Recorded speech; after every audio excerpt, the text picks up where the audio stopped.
the same way every time, each time. Do not change anything. Say those words.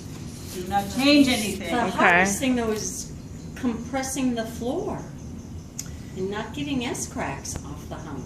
Well, that too, but I think the biggest mistake so one of the things, I think that the name itself, throwing off the hump, is not a correct way to describe it.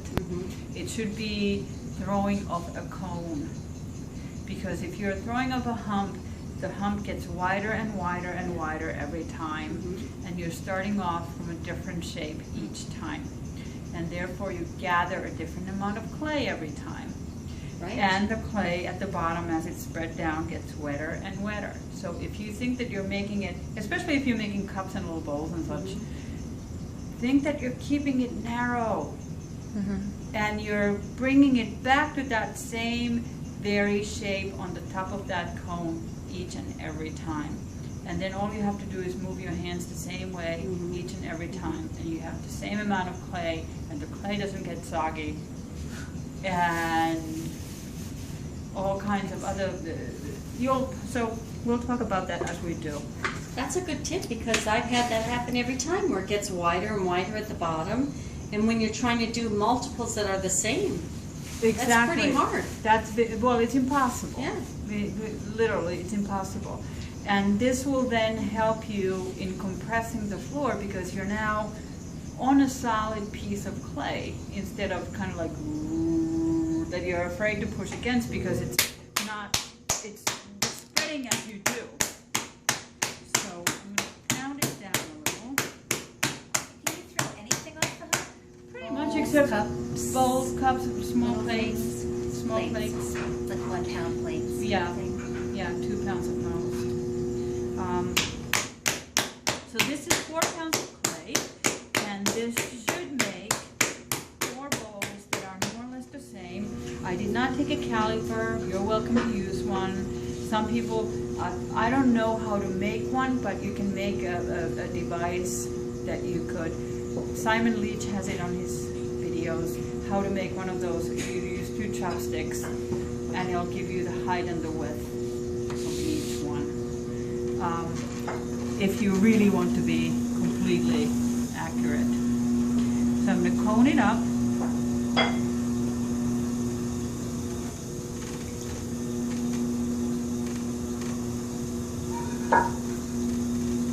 And bring it down a little.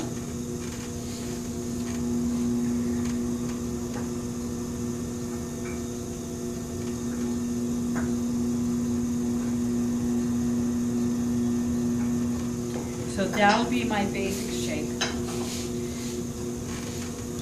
a little bit wobbly down here, so I'm going to take care of that first.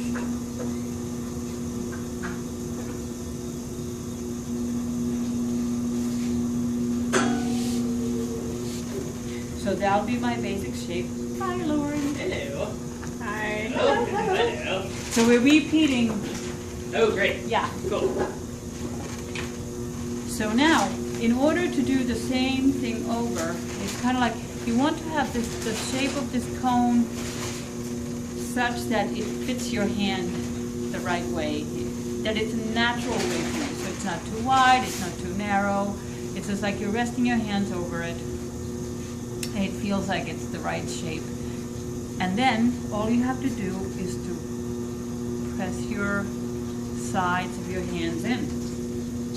And there's your piece of clay. So did you center the whole thing? No, I didn't. You didn't, right? No, I didn't. Okay, it looks So this is centered. still not centered. So I just went squeeze down a little. And now this will be my new wheel head right there. So I will now center this piece by compressing it in between my 2 hands.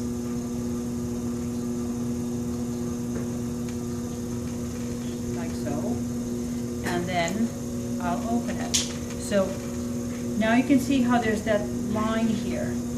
That's the stem of this bowl.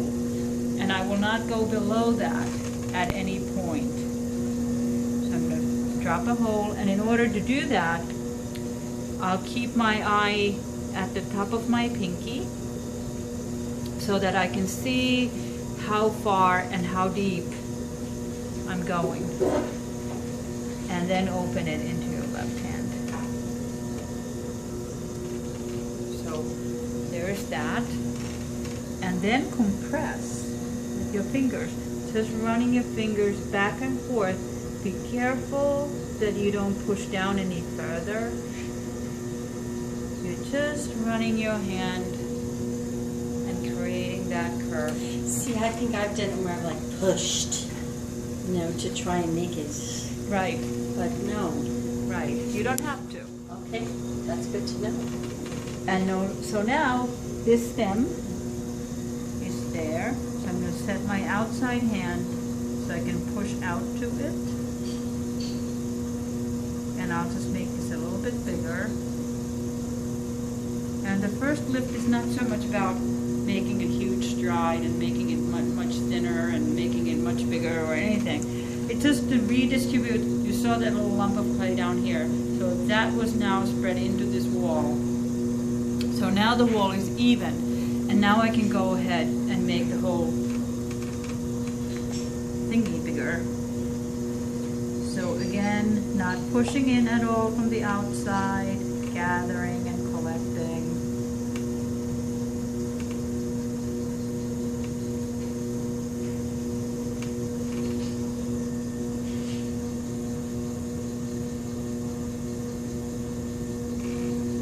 So pull number 2, and then I'll start compressing the rims.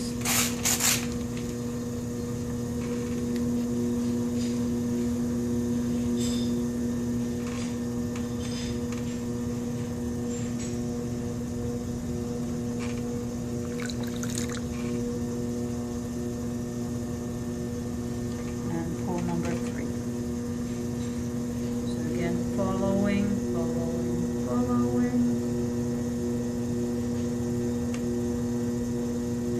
And just opening it a little more.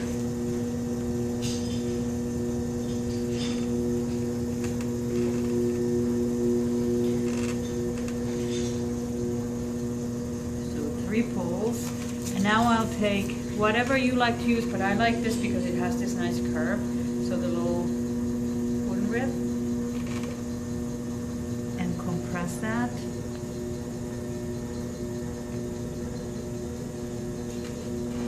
So the very center. And then I'll dry off the outside first.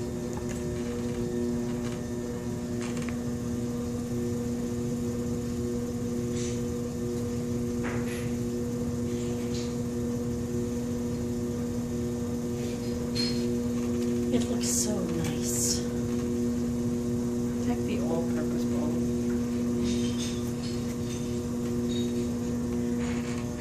Breakfast, lunch, dinner, a snack, anything.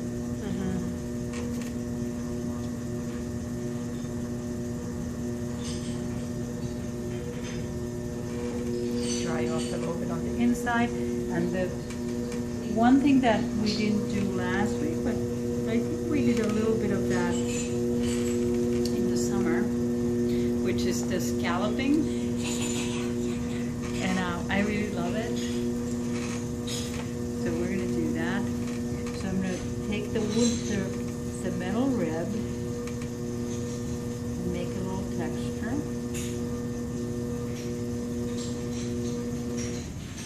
So it's a little zigzag. Mm-hmm. Oh, nice.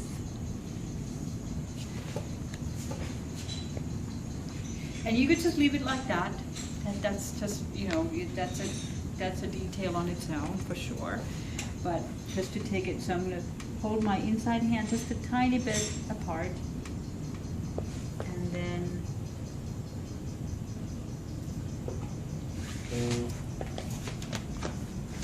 Okay. So you're doing that in between your 2 fingers that are on the inside? yes.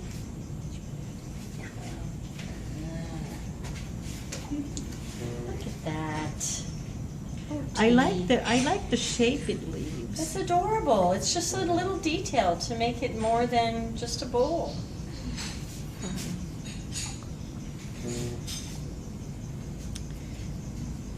And I saw this in a video when I watched the Isaac Button video, and it was one of those YouTube thingies that pulled up right after. It was another old British video. Yeah.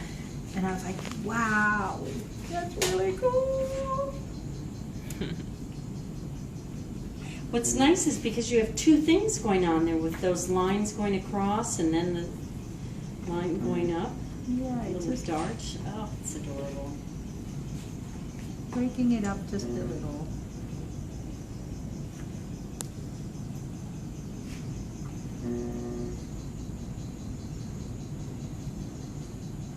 So now that I'm starting to come around, I'm going to make sure that I don't get into a bind there. So I can do 2.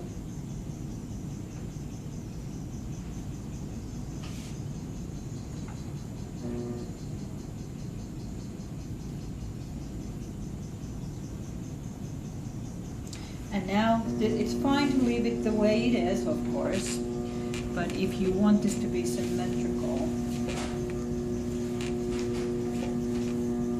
I'll just take the chamois, aka newspaper, and run that, so that it reorganizes that rim into symmetry. Then the cutting off, which is probably the most troublesome of this whole process.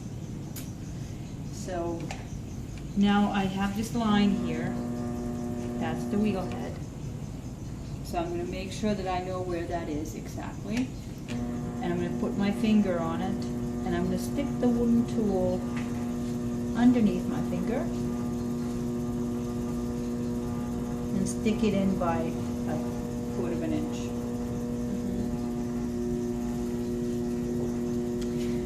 Then